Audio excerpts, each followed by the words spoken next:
اعوذ باللہ من الشیطان الرجیم بسم اللہ الرحمن الرحیم۔ السلام علیکم ناظرین، میں ہوں آپ کا ہوسٹ محمد عقیل اور ہمارے اس چینل میں خوش آمدید۔ ناظرین، ایک سوال ہے کہ سالی کے ساتھ جماع یعنی زنا کرنے سے حرمت مصاحرت کا کیا حکم ہے؟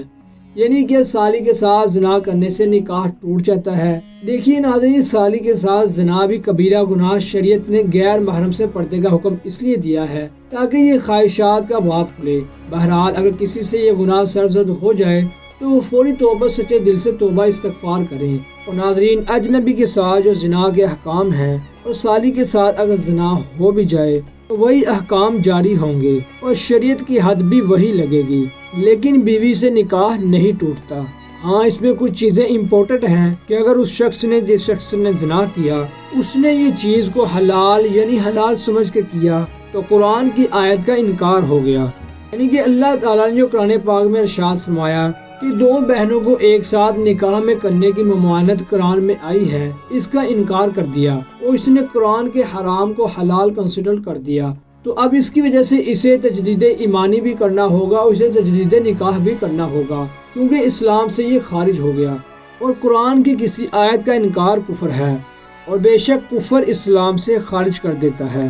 تو ایسے شخص کو تجدید ایمان بھی کرنا ہوگا اور تجدید نکاح بھی کرنا ہوگا۔ اور ہاں، اب اس کی وجہ سے ایک اور پوائنٹ بھی بتا دوں کہ بصورت دیگر سالی سے زنا کی وجہ سے حرمت مصاحرت تو ثابت نہیں ہوگی، یعنی کہ بیوی سے نکاح تو ختم نہیں ہوگا، مگر جب تک سالی ایک ماہواری سے پاک نہ ہو جائے تو اس وقت تک وہ اپنی بیوی سے ہم بستری نہیں کر سکتا اور شرعاً اس کی اجازت بھی نہیں ہوگی۔ اگر سالی اس زنا کی وجہ سے حاملہ ہو گئی تو جب تک وہ ولادت نہ ہو جائے تو زانی کے لیے اپنی بیوی سے ہم بستری کی شرعاً اجازت نہیں ہوگی۔ تو ناظرین، اگر آپ اس ضمن میں ارد المختار اٹھا کر دیکھ لیں اور مختلف فتاوی رضویہ کو اٹھا کر دیکھ لیں تو آپ کو بھی یہ مل جائے گا۔ اور ناظرین، اللہ سے دعا ہے کہ جو لوگ ندانی میں ایسا کر بیٹھتے ہیں اللہ انہیں معاف کرے، اور وہ لوگ جنہوں نے جان بوجھ کے اس کو حلال سمجھا تو ان کے بارے میں کیا حکم ہے وہ میں نے آپ کو بتا دیا۔ اور ناظرین، اس لیے قرآن و حدیث کے مطابق ہمیں زندگی گزارنی چاہیے اور ان قوانین کے مطابق زندگی گزارنے سے ہمیں فائدہ ہی فائدہ ہے، ان کی خلاف ورزی کرنے سے نقصان ہی نقصان ہے۔ تو ناظرین، آخر میں اللہ سے دعا ہے کہ اللہ تعالیٰ ہمیں ان باتوں پر عمل کرنے کی توفیق عطا فرمائے، آمین ثم آمین، اور ان جیسے کبیرہ گناہوں سے بچنے کی توفیق عطا فرمائے۔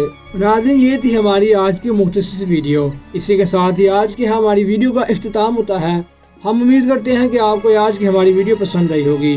ویڈیو پسند آنے کی صورت میں ہمارے چینل کو سبسکرائب، ویڈیو کو لائک اور شیئر ضرور کیجیے اور پاس میں موجود بیل آئیکن کو بھی کلک کیجیے تاکہ آپ کو ہماری ہر نئی آنے والی ویڈیو کا نوٹیفیکیشن ملتا رہے۔ اپنے دوستوں اور رشتہ داروں، گرد و نواح کے تمام لوگوں کا بہت خیال رکھیے گا۔ پھر ملتے ہیں ایک اچھی نئی ویڈیو کے ساتھ، تب تک کے لیے اللہ حافظ۔